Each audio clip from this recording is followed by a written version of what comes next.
500 personil disiagakan untuk mengamankan Kedutaan Besar Vatikan di Jalan Merdeka Timur, Jakarta Pusat.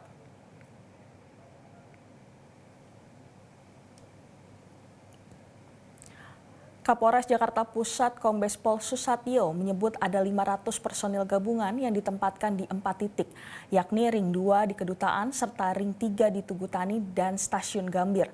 Sementara di kawasan Katedral dan Monas juga dijaga untuk mengantisipasi jika ada umat yang ingin menyambut kedatangan Paus Fransiskus. Pengamanan dilakukan selama kunjungan di mana pemimpin tertinggi Gereja Katolik Dunia ini, Paus Fransiskus, ke Indonesia.